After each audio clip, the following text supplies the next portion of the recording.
So you're ready to cut firewood, but your chainsaw is not performing the way you want it to. It's probably time to sharpen the chain, but you're not sure what you're supposed to do. Don't worry. In today's video, we're going to be going through sharpening a chainsaw from start to finish, so that way you know exactly what it is you have to do. Before I even start sharpening the chainsaw, I go ahead and I'm going to flip the bar. And you should flip the bar periodically on your chainsaw. Make sure you're wearing gloves. You probably should be wearing cut-proof gloves while you're doing this, but this thing is so dull that I don't need to worry about that, which is another reason I like to do it before I sharpen it. So this is the file that we're going to be using. This is an Oregon file. It's 532s or 4mm file, and I'll put a link in the description below where you can get this file. Now you'll notice that this file is a regular round file, but it has this metal on the outside, and this is a guide, and it guides the file so that you don't sharpen the teeth too deeply, and it really helps you out when you're a beginner just learning how to sharpen a chainsaw for the first few times until you get that feeling down. Now, if you purchase one of these guides to get started and move beyond that and feel like you're ready for the straight file, not a problem. This has a couple of clips. You can clip it out and then it becomes a straight file. And once you get more proficient, you're going to prefer to use this over this guide because the guide actually hides the teeth a little bit and makes it difficult to really monitor exactly how much you're taking off each tooth. But I'm going to show you both ways today, so that way you're proficient in both of their uses and you can make your mind up about which method suits you best. If you take a look at these teeth, you'll notice that they're all at an angle, and that's the angle that you're going to want to aim to sharpen at. So you're not going to want to sharpen at this angle, which is 90 degrees. You're going to want to keep it in line with this angle here. Other thing to consider is that the teeth go one direction on one side of the chain, and on the opposite side of the chain, you'll notice that the teeth are angled in the opposite direction. So we're only going to sharpen one side at a time, whether it's the closest side to you or the side that is further away. Pick a side and go with that. And what I like to do, I like to use a Sharpie, and I just kind of color in the very first one that I'm going to start with, and then I'm going to move on to this one and then the next one after that. But make sure that the chain brake is off. Line the file up with the chainsaw to get the correct angle and begin by pulling the file towards you. Chainsaws are sharpened from the inside out, so you start on the inside edge of the blade and sharpen towards the tip. This means that for the side that's closest to you, you're going to use a pulling motion, and for the side that is further away from you, you're going to use a pushing motion.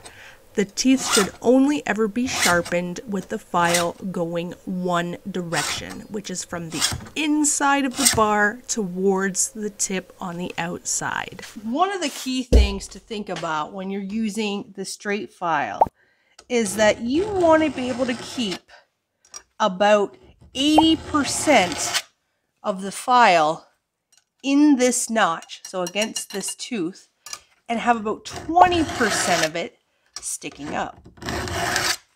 And this can cause a little bit more difficulty, because if you put this all the way down here, you're going to be sharpening in an upward direction. So you just have to kind of hold.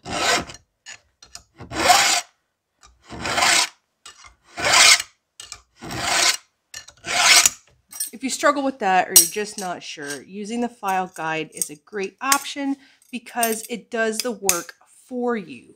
It holds the file in such a position where 80% of the file is going to be below the tooth and 20% is going to be above.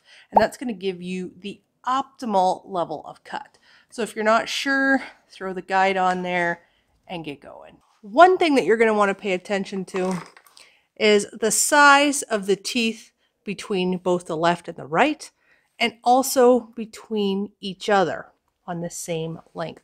You're going to want to make sure that when you're filing that you're keeping the size of the teeth consistent, because these teeth will shorten slightly as you are filing, and if you get one that is substantially shorter than the remainder as it's spinning around the bar, it's not going to dig into the wood, which means that that particular tooth won't cut. So you don't need to use calipers or anything to measure. Just make sure that they're, eyeball them and make sure they kind of look similar lengths. Now, if you really want to get into the weeds, you should check the height of these rakers, or some people call them depth gauges, these pieces. So you have your teeth, and then right in front of your tooth, you have your depth gauge, and that should be a little bit shorter than the tooth. If the depth gauge is higher than the tooth, then the tooth is not going to grab the wood effectively when it's cutting through it. So I'll show you how to check that next. The easiest way to check your depth gauge is to use a flat file. You're just going to lay this on top of the tooth, and you should see that there should be a tiny little gap between the tooth and the riker here, or the depth gauge. You could kind of flip it around, check a few, eyeball it up. As long as you're noticing that those rakers, or some people call them depth gauges, there's some controversy there. As long as you notice that, most of them are evened out. I mean, you can even take this, you can lay this across the whole top of the bar, and you can check multiple at once. And if you notice that any are taller, then that's when you're going to want to use your straight file, and you're going to want to file down these depth guards a little bit. I don't need to do that today because this chain is still relatively new, but really start paying attention to this maybe after about the 4th or 5th time that you've sharpened it, because that could become an issue for you. Now you're going to get about 10 sharpens out of a chain, and you have to sharpen your chainsaw a lot more often than what most people think.